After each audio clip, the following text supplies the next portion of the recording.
नमस्कार साथियों, मैं अनीता श्रीवास्तव आपका हार्दिक अभिनंदन करती हूँ।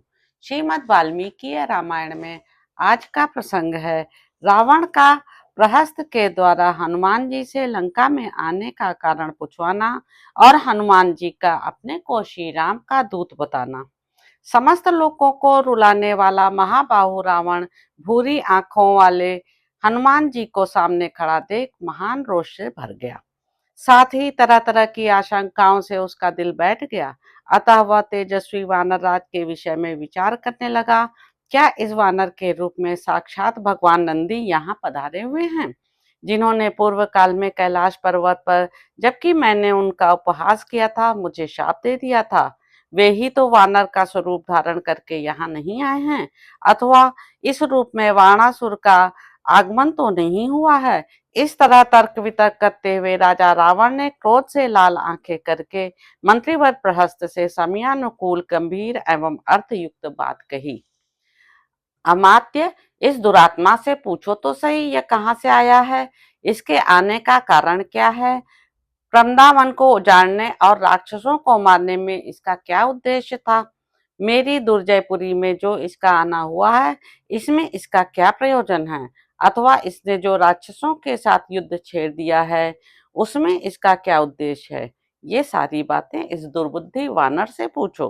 रावण की बात सुनकर प्रहस्त ने हनुमान जी से कहा, वानर तुम घबराओ ना, धैर्य रखो, तुम्हारा भला हो, तुम्हें डरने की आवश्यकता नहीं है।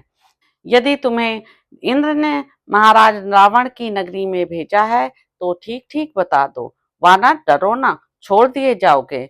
अथवा यदि तुम कुबेर यम वरुण के दूत हो और इस सुंदर रूप को धारण करके हमारी इस पुरी में घुस आए हो तो यह भी बता दो। अथवा विजय की अभिलाषा रखने वाले विष्णु ने तुम्हें दूत बनाकर भेजा है। तुम्हारा तेज वानरों का सा नहीं है, केवल रूप मात्र वानर का है। वानर, इस समय सच्ची बात कह दो, फिर तुम छोड़ दिए जाओगे। यदि झूठ बोलोगे तो तुम्हारा जीना असंभव हो जाएगा। अथवा और सब बातें छोड़ो, तुम्हारा इस रावण के नगर में आने का उद्देश्य क्या है, यही बता दो।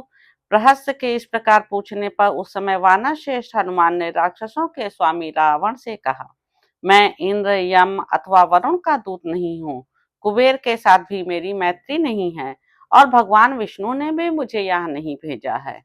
मैं जन्म से ही वानर हूँ और राक्षस रावण से मिलने के उद्देश्य से ही मैंने उनके इस दुर्लभ वन को उजाड़ा है। इसके बाद तुम्हारे बलवान राक्षस युद्ध की इच्छा से मेरे पास आए और मैंने अपने शरीर की रक्षा के लिए रणभूमि में उनका सामना किया। देवता अथवा असुर भी मुझे अस्त्र अथवा पाश से बांध नहीं सकते। इसके लिए मुझे भी ब्रह्मा जी से वरदान मिल चुका है। राक्षस राज को देखने की इच्छा से ही मैंने अस्त्र से बनना स्वीकार किया है। यद्यपि इस समय मैं अस्त्र से मुक्त हूँ, तथापि इन राक्षसों ने मुझे बंधा समझकर ही यहाँ लाकर तुम्हें सौंपा है। भगवान श्री रामचंद्र जी का कुछ कार्य है जिसके लिए मैं तुम्हारे पास आया हूँ। प्रभु, मैं अमित तेजस्वी श्री रघुनाथ जी का दूत हूँ, ऐसा समझकर मेरे इस हितकारी वचन को अवश्य सुनो। तो इस प्रकार साथियों, सुंदरकांड में निहित 50वां सर्ग यहाँ पर समाप्त होता है। इसके अगले अंक में आप जानेंगे कि हनुमान जी का श्री राम के प्रभाव का वर्णन करते हुए रावण को समझाना। तो अब आपसे अगले अंक में मुलाकात होगी।